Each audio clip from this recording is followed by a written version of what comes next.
the biggest tool that I had at my disposal were my 2 ears. And that I really needed to sit down and listen to her.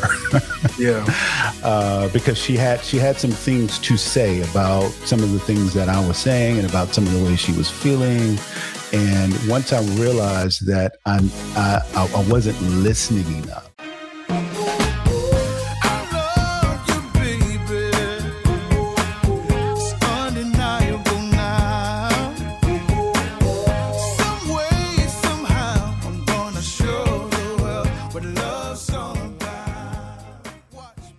Everyone, and welcome to another episode of Marriage Matters. This is a podcast where we talk about marriage matters because marriage matters. So that's what it's all about. So this month we're doing something special. I wanted to bring on, last week, Tanya and I, we talked about men who are fathers, men who have been a father figure for us in our lives. And I mentioned this last week, but all throughout this month, this is Father's Day month. So I want to bring on fathers, men who I admire, fathers who I've gleaned from over the years, and fathers who are just friends of mine. So as you can see, we have this handsome gentleman with us tonight. I guess it's tonight. This is Charles Thomas of Bridging the Gap, International Bridging the Gap Ministries of Houston, Texas. He's a great friend of mine. And we've just become brothers over the years. So welcome, Charles. Hey, man. Thanks a lot. Thanks for having me back. I think this is my second time. Yeah, this is your second time. And yeah. I told you, you're our first repeat guest. Hey, I feel special. Yeah, so you were so great. People were banging down the doors like, we want Charles. We want Charles. So should I send you an invoice? Hey, look, you can send it. I'm not sure if it'll get paid. I got to check with the front of office. I got it. Check with them to see, I know what that means. Say no more. So, yeah, man, thanks for coming on. And so, like I said, all this month, we're going to be talking about fatherhood, manhood. So you are a man and you are a father. So we've checked both of those boxes. So I guess just to start off, I guess just kind of tell us a little bit, since you're a father, tell us a little bit about yourself and then tell us a little bit about your family. Well, Glenn, once again, man, thanks for having me back. It's always really nice to connect with you and your family, as a matter of fact. So I really appreciate it. So, yeah, I mean, you're right. I am a man. I am a father. I've been married for, I think, 22 years now. And I have 2 girls, 2 daughters. My wife, by the way, her name's Jan, and my 2 daughters, Mariah and Charlie. And they've grown to be some very phenomenal women. I'll say Mariah has grown to be a phenomenal woman, and Charlie has grown to be a phenomenal teenager. So, does it feel weird saying that even about Mariah? Glenn, it does. It does. I tell you what, man, I was talking with her a couple of weeks ago, and I pulled up one of her pictures and I said, man, look at my little baby. And it was back when she was, I don't know, 10, 12 years old. I was like, man, look at my little baby. Mariah looked at that picture, Glenn, and then she looked at me and said, Dad, I am not that little baby anymore. Wow. And that really did something to my psyche, man. Yeah. And I think about that often now when I deal with her, because it really kind of shook me a little bit, because it made me change the way that I have to think about her as being an adult now, and not my little girl. So. Yeah. And I want to come back to that because that's a good talk about, transition. How do you make that transition? You're used to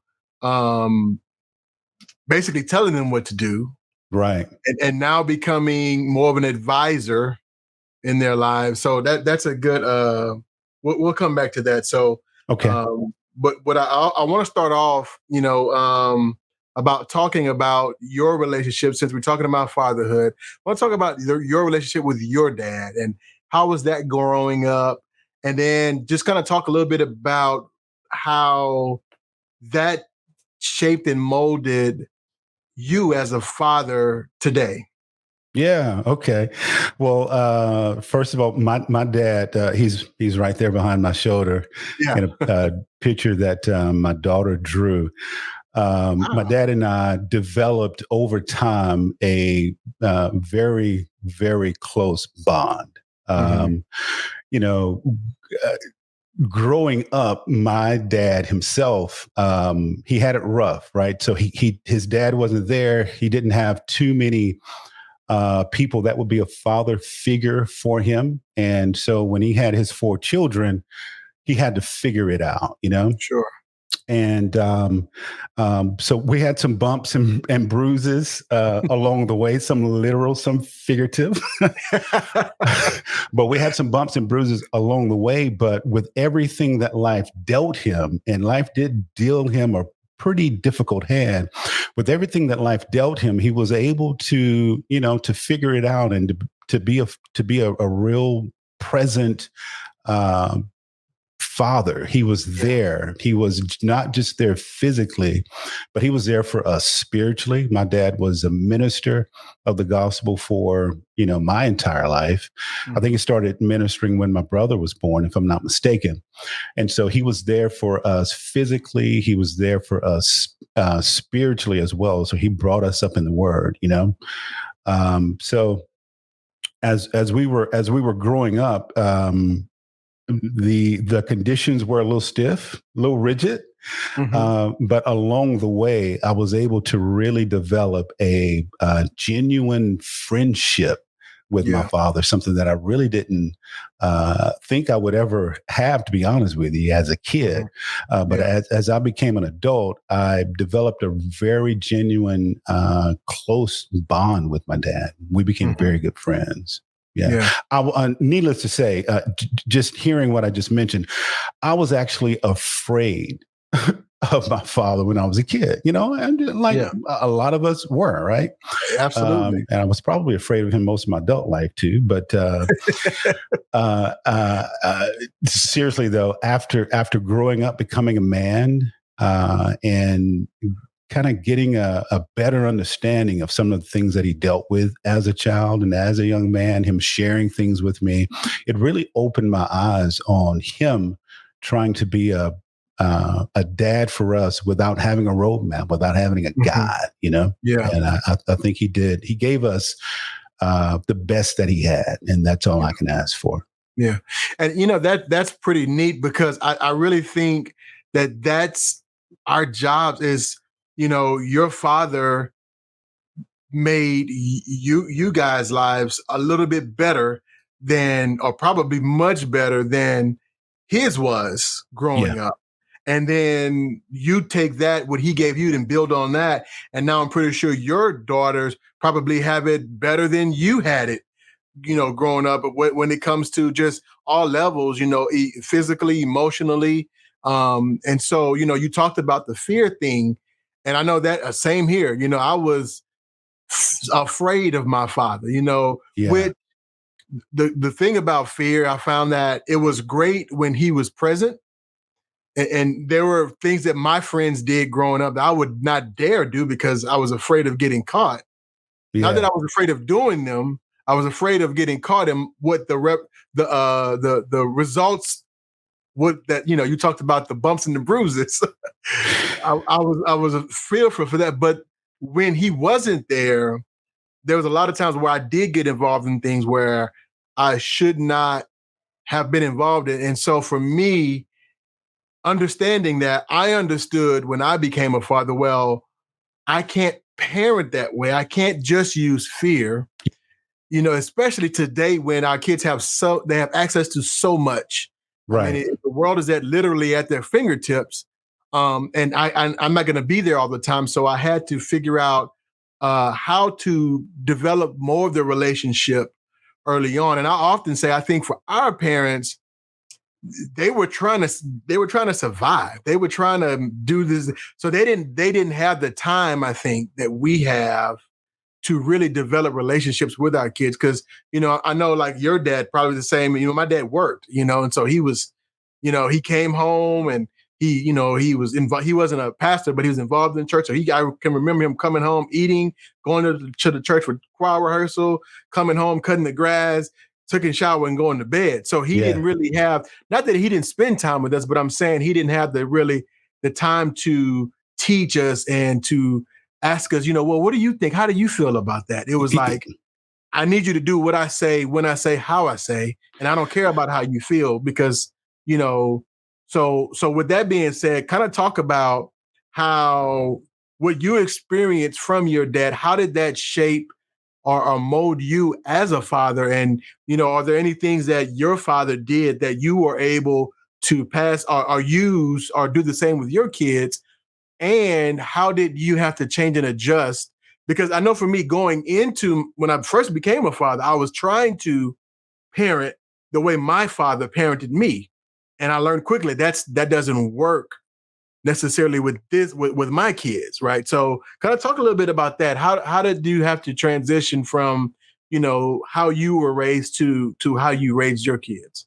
Yeah. So Glenn, one of the things that I think I realized, maybe not soon enough, was that the way our parents parented us was different. And maybe it was different because they had a lot of different stressors that we didn't have to deal with. They were closer to the civil rights movement, which was closer to slavery and closer to all of those bad things. And so they were trying to figure out a way to adjust in an environment that wasn't very welcoming to them. It was harder for them at work than it is for us, even though it's difficult for many of us, even right now today, it was even harder for them.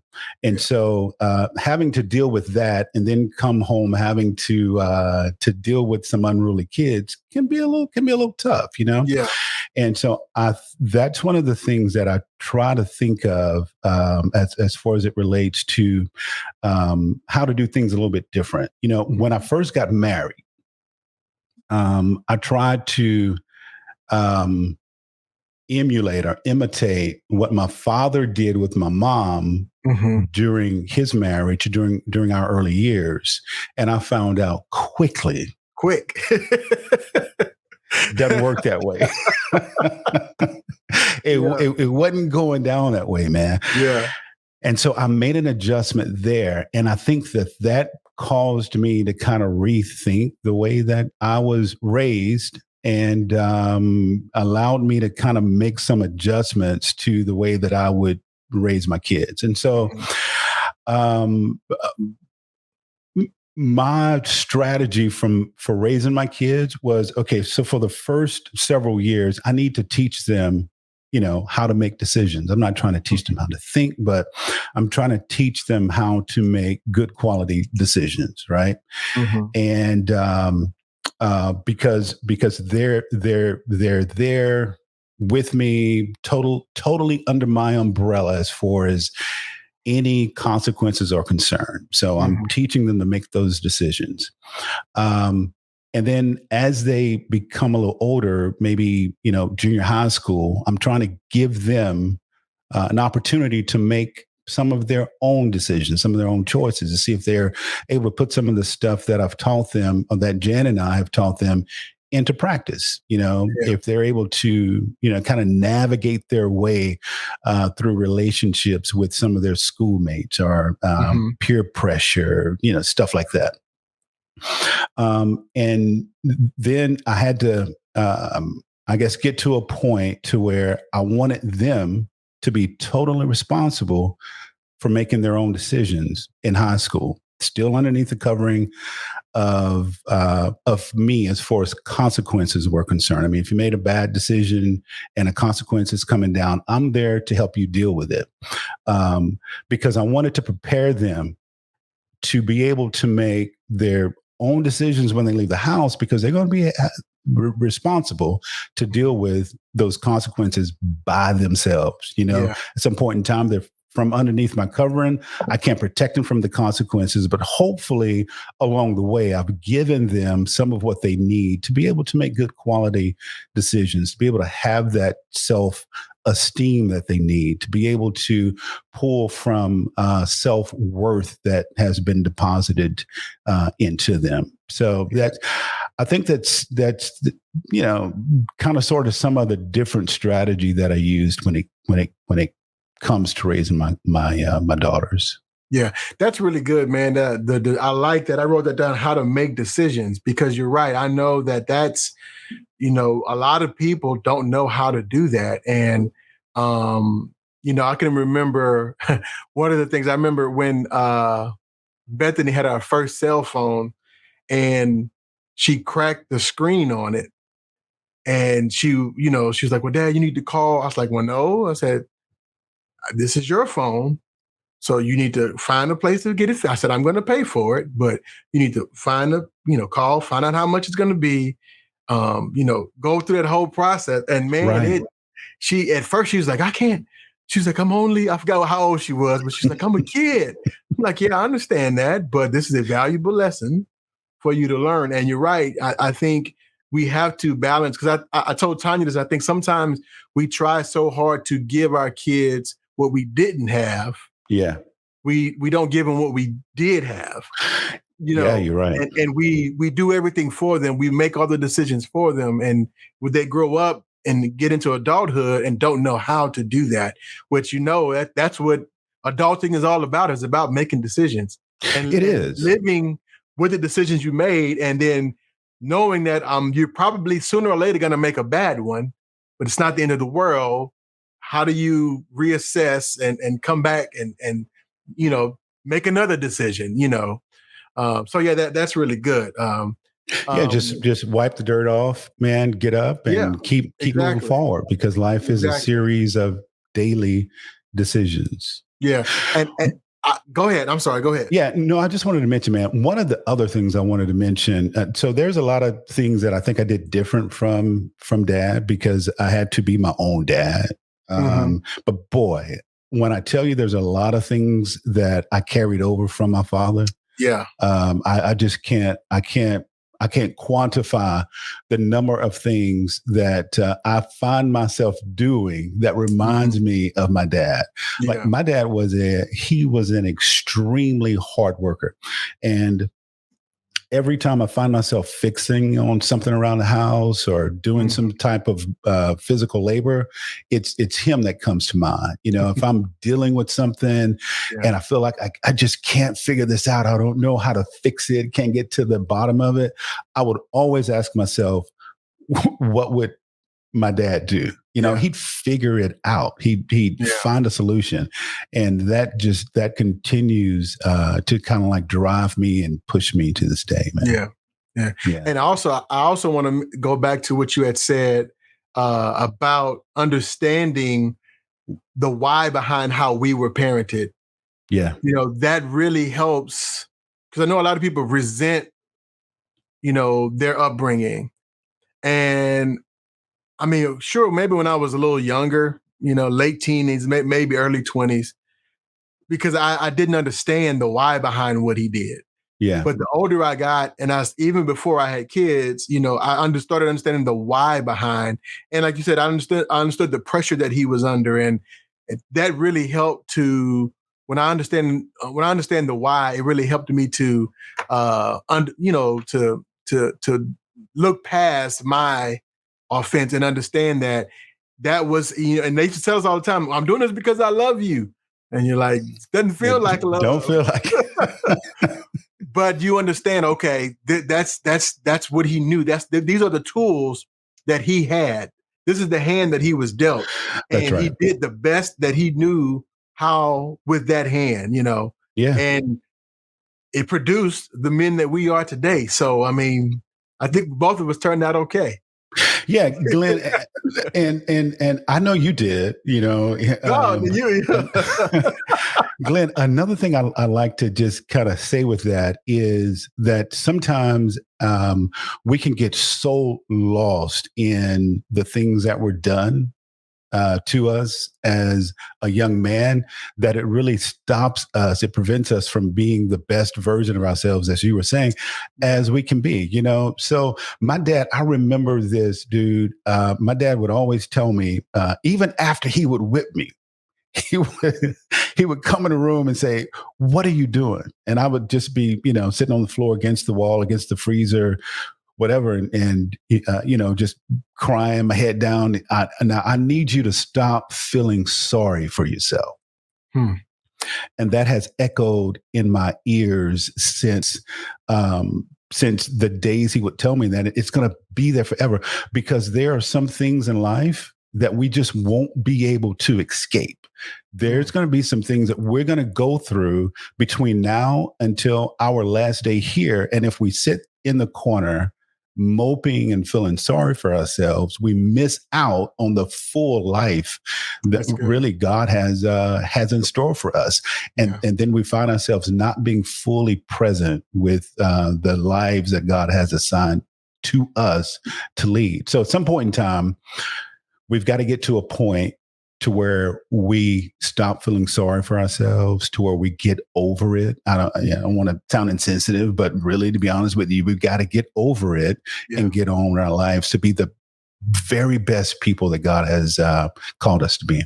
Yeah, absolutely. And that's one thing, I talk with a lot of men, and I see the pain that they're holding on to. Yeah. And I think one of the issues is that we don't know how to do that. Yeah. And so I'm just talking to any man out there that if you're still struggling with those things that happen to you, as a young man, as a teenager, or your 20s, 30s, whatever, get help, man. There are people that you can talk to that can help you process through all of that hurt, all that anger, because I always say this, that my kids deserve the best version of me. Yes, sir. My wife deserves the best version of me. And most importantly, I deserve the best version of me. Yes, sir. And it's hard for you to move forward a lot of times when you are, you always say you're a sum total of your past. Mm-hmm. And if you are having trouble getting over that past, and again, we're not saying that to just like suppress it, because that's the other thing we do, is we just suppress it and we never really address it and deal with it. But reach out and get help. So that's really good. So I want to ask you this: what do you like most about being a father? Man, I tell you, the thing that I like most about being a father, hands down, is the fact that I have two daughters. I mean, you and I are just like we're girl dads. Yeah. And the fact that I have two daughters, it just I wouldn't trade them for 100 sons. Now, when my wife was pregnant, we thought for sure that our first daughter was going to be a boy, and she of course ended up, thank God, being a girl. And Glenn, when I tell you the love, the completeness, the warmth, the pride, the joy that fills my life because of these two girls, and of course my wife, but because of these two girls, I can't give you words to describe that, and I wouldn't trade them for 100 boys. I think being a girl dad is probably the happiest dad in the world, Yeah, absolutely. Yeah. And I think I'm the same way. I love my girls, and I always say, God, I thank you for trusting me. Yeah. To pour into these two young ladies and to, bring them up, loving you, loving themselves, and, being able to raise young women that are going to contribute in a positive way, to the world. So absolutely. It's a huge responsibility, and it's so it's so complicated because, I guess I'm kind of speaking loosely because I don't have a son, but with a son, you can be a little rougher with him, boy, get on out of here. With a daughter, you have to be, I have to be very intentional with my daughters and with the things that I tell them when I'm trying to give them correction, because I don't want them to read into it the wrong way. If I'm trying to tell them that I want them to dress a certain way, it's not because I want to body shame them, but I want them to present themselves a certain way out in public, so that they're sending off all the right signals. Yeah. That's a really tricky topic to try and to traverse, you know? Yeah. Yeah. One among many. Yeah. Yeah. Okay. Yeah. And man, same here, you know, and the other thing I know for me, having daughters has really forced me to learn how to navigate not only my emotions, but other people's emotions. And because they're emotional creatures, and to understand that there's nothing wrong with emotions. Nothing. You know, it's just, you know, because everybody has them. Yeah. And one of the issues, going back to like a lot of men, we tend to not know how to deal with those and what to do with this. Why am I feeling this way? And not examine that. And again, even with my wife, it has helped me be patient with her and understanding. Okay, you know, I always say no. Okay, I got to tell Tanya this. I know she's going to get emotional, so I'm accepting that, and I have to give her space for that. And then we can and acknowledge my concern for her feelings and validate her feelings. Yeah. And understand she has a right to feel that way. That's right. And be able to work through that. So yeah, absolutely. That's one area where I know I had to grow. Yeah. Because again, going back to my father, there was no room for that. Yeah. You know, so that definitely. Glenn, can I speak to that real quick? Yeah, absolutely. Dude, that is so completely spot on. And I agree with everything you just said. And I think that with me, it also, and I'm sure with you as well, it also allowed me to tap into my own emotional state. Absolutely. Because I can be emotional in front of my wife and in front of my daughters and not feel like I'm punking out. You know what I'm saying? Yeah. They're okay with that. As a matter of fact, they encourage that. You know, they can help embrace that and help nurture me even through those moments. So they're helping me in that way, me understanding that it's okay to be emotional. They're helping me be a better dad, better husband, better man overall. Yeah. Earlier, you talked about, you know, where Mariah is now, just graduating from college. And again, I can remember when we stayed with you guys doing one of the Hurricane Rita. Yeah. That was what, I don't know, over 10 years ago. It's a while and back. I remember she was this little girl, you know, and now she's graduated from college. But even, you know, with Charlie, I know Charlie is a sophomore this year. She's a junior this year. Yep. Okay. So just graduated, just moved from being a junior, I guess, to a senior. But okay. So her and Bethany are the same age then. Okay. But talk about, like, how do you make that transition from, you know, little girl to teenage to young woman to now you have a one graduated from college? How has the relationship changed over the years, and how have you been able to make those adjustments? It's difficult. And not because they're difficult, but because I want to hold on. You know what I'm saying? Yeah. And so, like I was saying earlier, I've really tried my best to prepare them to be independent when they leave the house, you know? Mm-hmm. And so Mariah just graduated from college. She has a couple of degrees from a college up in New Hampshire. So my thing was, when she goes off to college, 2,000 miles away. Bless the Lord. Yes, sir. You know, I was very concerned because if something went down with my daughter, it would take me several hours to get, but I'm on my way. You know, I told her, hey, something go down, you call your daddy. be ready because I'm coming. Yeah. But this is a deal, man. I really wanted to have her to be independent when she left the house. And Glenn, she was too independent, man. I would have to call her and say, hey, look, what do you need? Yeah. I'm, I'm here. You need money. You need this. You need that. What do you need?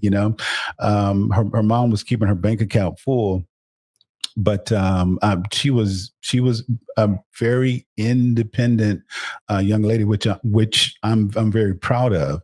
But it was really hard to accept the fact that she was an adult and that she was grown. Yeah. Yeah. Yeah. Yeah, man. I'm considering that. Bethany's looking at colleges, and I'm like, I know I don't want you to go. I want you to be able to experience life. But I'm the same way as like if something happens, I can't get to you immediately. So yeah, that's definitely a transition. What do you think? I know you talked about letting go, but how do you even like your youngest? She's in high school. Like, what has that been like? Because I know even still, you kind of talked about it earlier, but just kind of going a little bit more depth. Like, what adjustments? Because again, you know, they're with you all the time and they depend on you for everything up until now. Maybe Charlie's in that stage where she's still needs some things, but still I'm pretty sure she's more independent than she was 2 or 3 years ago. Yeah. Well, Charlie, as you probably know, Charlie, she thinks she's as grown as Mariah.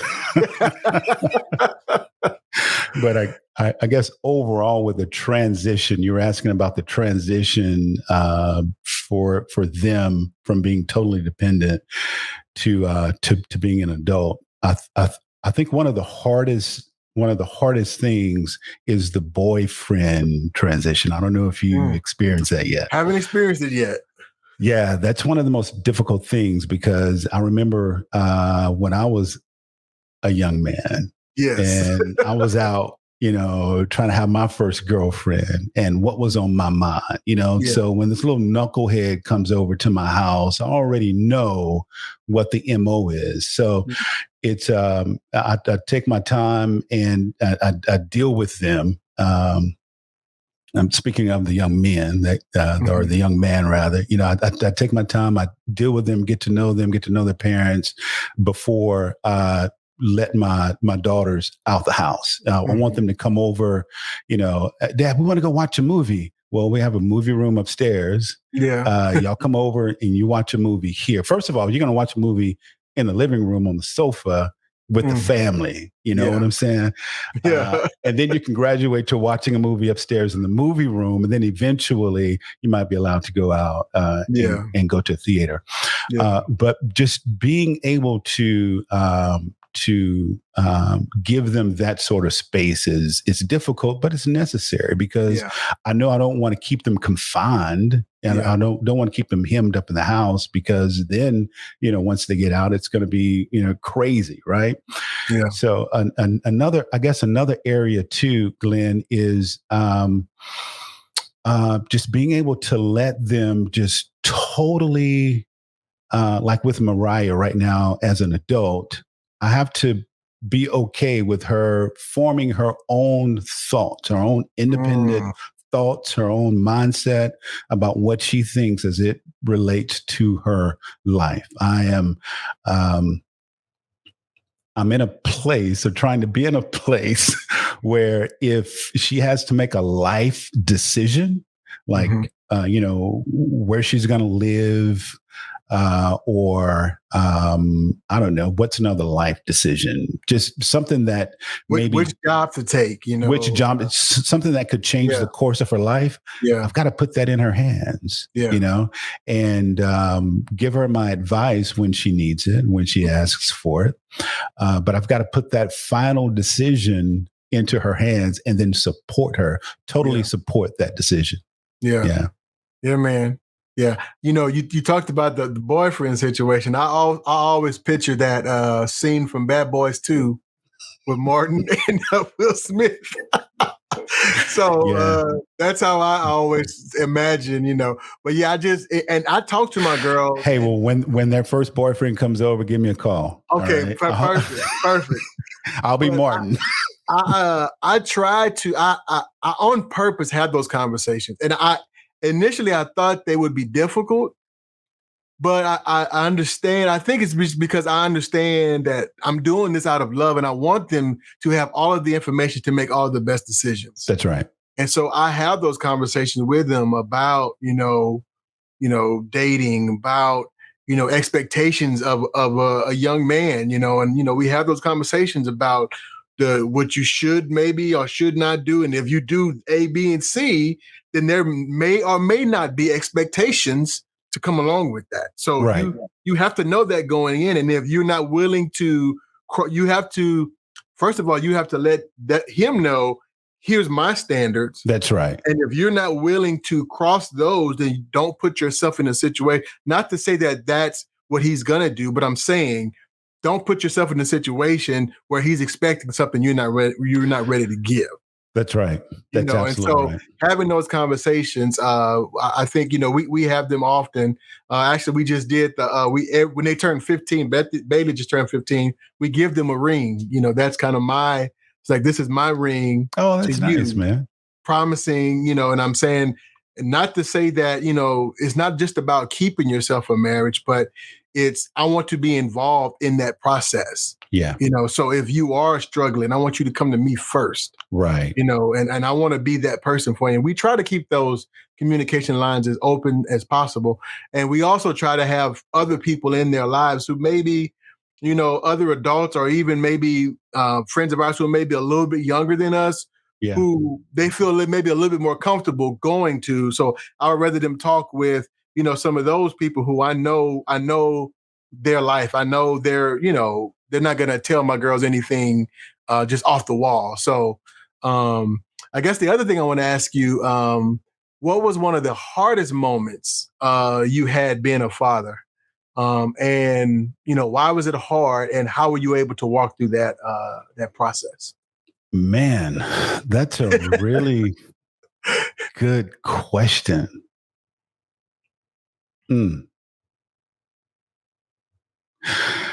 I guess one of the hardest moments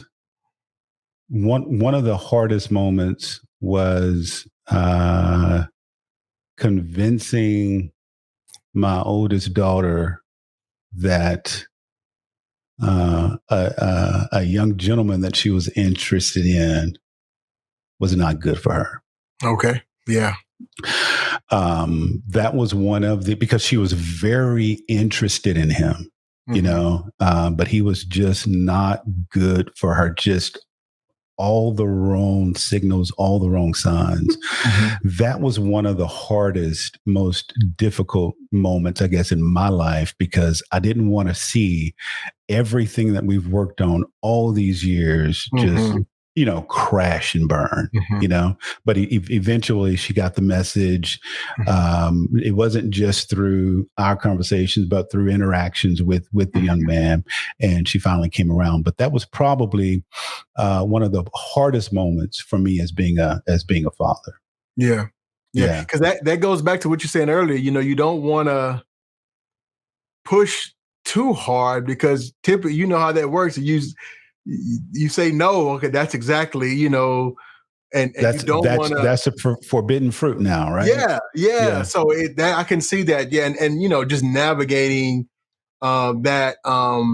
So what do you think? What are some of the tools maybe that you used?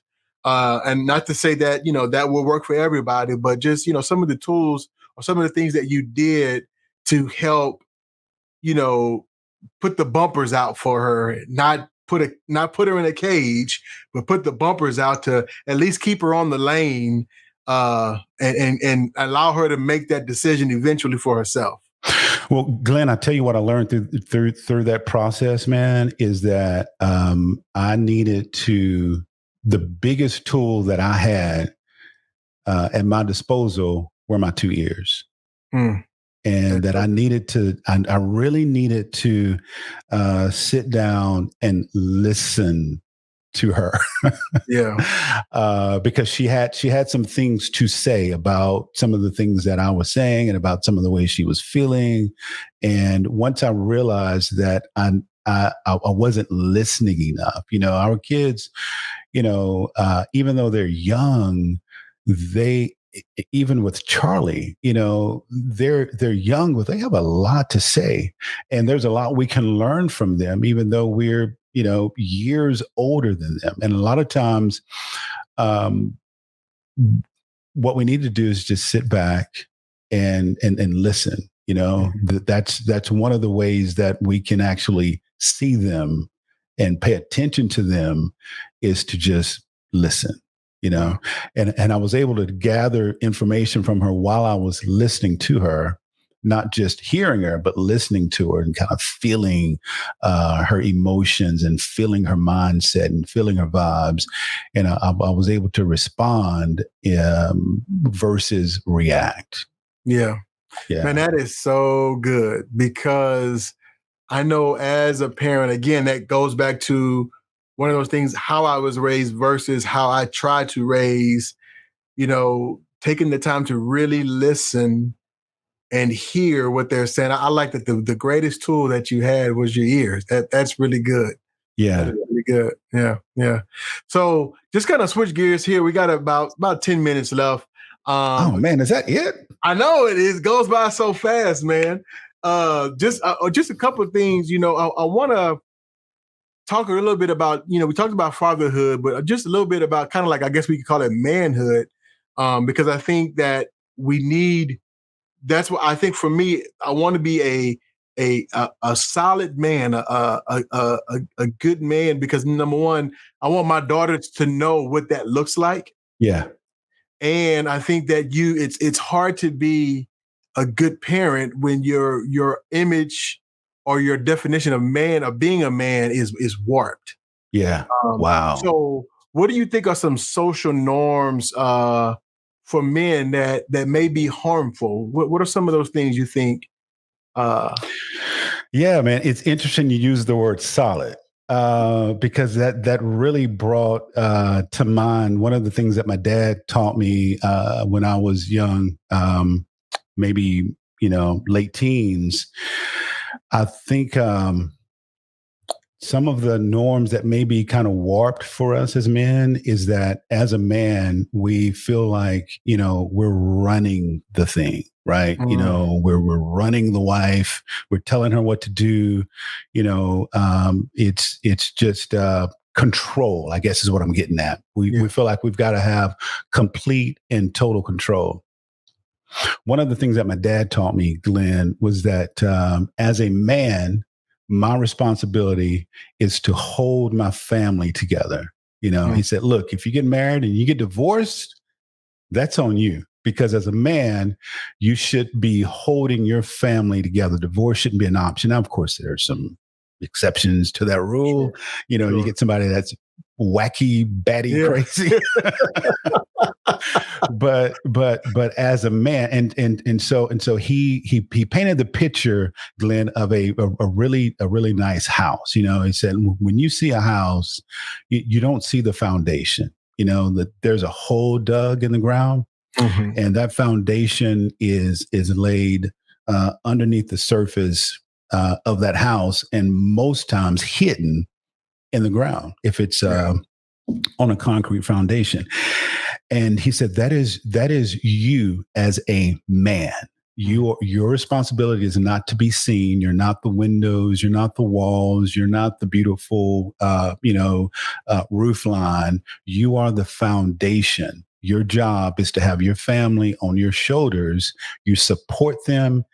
You provide for them. You give them security. You give them everything that they need rather, to keep that home together. And so it's not about so much being in control as it is of being a support mechanism that keeps that family together. Now, sometimes, that there's different things that you have to do in order to make that happen. Sure. But the objective is that you are a foundation as a man.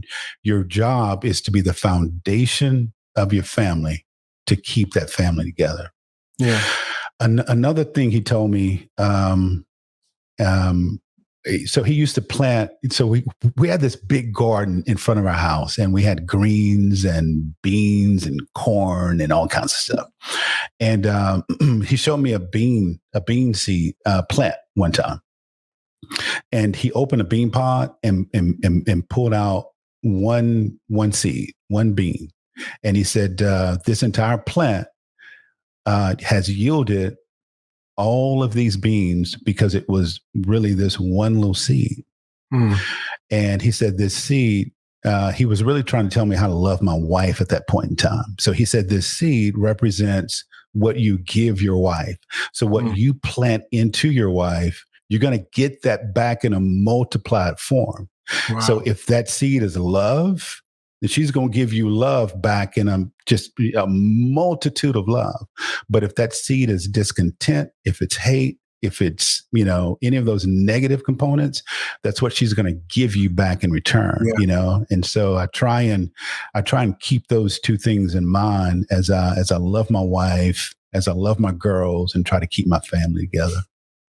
Man, that is so good. And and that's something that one of the lessons I had to learn. And I always say this: if I see something amiss in my family, if something's not right, if someone's not acting, one of my kids are acting up, the first thing that I do is I look at myself and say, what am I missing? Yeah.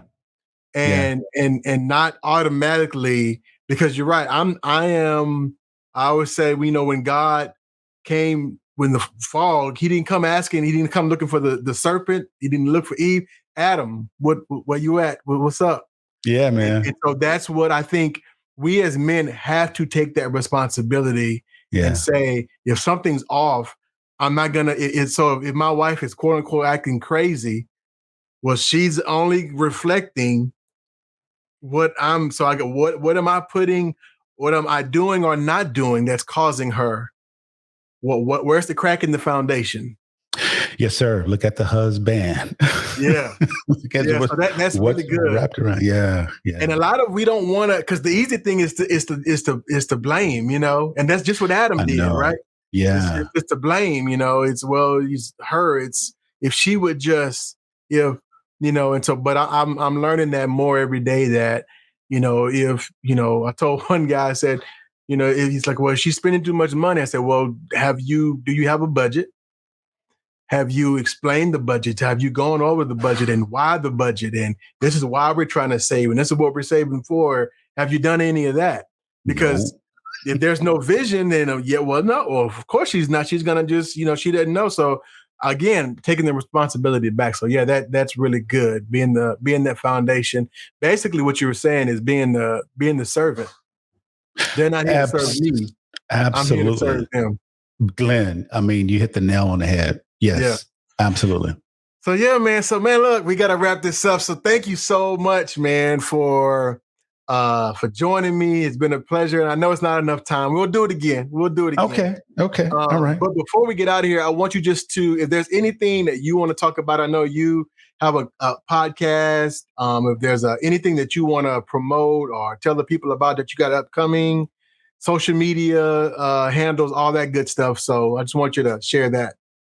Okay. Yeah, man. So I'm really easy to find on social media. You can type in iBridging the Gap Teaching Ministry or International Bridging the Gap Teaching Ministry. And you can find me on Facebook. You can find us on YouTube. We have a podcast on iTunes, Google Podcast, Spotify, wherever you consume your podcast. And we have a lot of teaching ministry content out there. We have conversations as well as Bible stories, especially on the podcast. Okay. We also have a podcast called Think Out Loud podcast, where we have relevant conversation with interesting people. And looking forward to having you on that podcast. Absolutely. So that we can have some conversation. Yeah. Absolutely. Okay. Yeah. Well, so thanks again, man. Just always a pleasure talking with you. I always get so much, and like I said, we got to do this more. By all means, tell Jan and Mariah and Charlie that, I love them and I'm so proud of them. And I watched Charlie. I told her last time I saw her, so I'm going to get you on that court and see what was really up. Oh no, Glenn, bro. She might shoot your eyes out, bro. Yeah, I'm just joking. I'm not really going to get her. I got to talk trash, right? Yeah. That's like I challenged Mariah to a basketball game. And so we've got this little trophy that we have in the house that we, were taking back and forth. Well, I had it once and she's had it since then. And I had out there in the court, man, and she beat my socks off, Yeah. So, well, yeah, man. So super proud of them. And, again, you're one of those fathers, being that you are a girl dad. I also want to say thank you because, it's men like you, and I know we're not that far apart in age, and your girls are not that much older than mine, but they are, and so I do look to you as as a picture of that's what I'm shooting for, and that's what, and so just to hear you talk and talk about the things that you're doing with your girl is definitely something. I got notes, so I'm going to be implementing. Oh man, that warms my heart, Glenn. Yeah, it does. And your daughters, especially like Mariah being older than my girls, it gives them a model and saying, you could. That's what's possible. Yeah. These are some of the possibilities that you have, and so I want to thank you and Jan for doing that, for raising them, and just two great young ladies. So. Well, So that's all we got, man. Yeah, that's all we got for you. Let me thank you too, Glenn, for being a super dad, bro. I follow you and I follow your wife, and I see you guys in action, and you're raising some very respectable young women. And every time I see them, I'm just amazed that, they're growing to be such beautiful women, and they're direct reflection, dude, of the love, the care, the concern that you and your wife have nurtured them with. So yes, thank you as well. Yeah. Okay. You're welcome. It's mutual. Yes, sir. So all right, everyone, that's all we have for you this week. I know you enjoyed it. Tune in next week. We're going to have another dad, another man. We're going to be talking about fatherhood, talking about manhood. If you know someone that would benefit from these, please share these podcasts. And if there's a man in your life that you want to hear this, please share it with them. So that's all we have for you. This is Glenn Coleman and Charles Thomas reminding you that your marriage matters. We'll see you next week.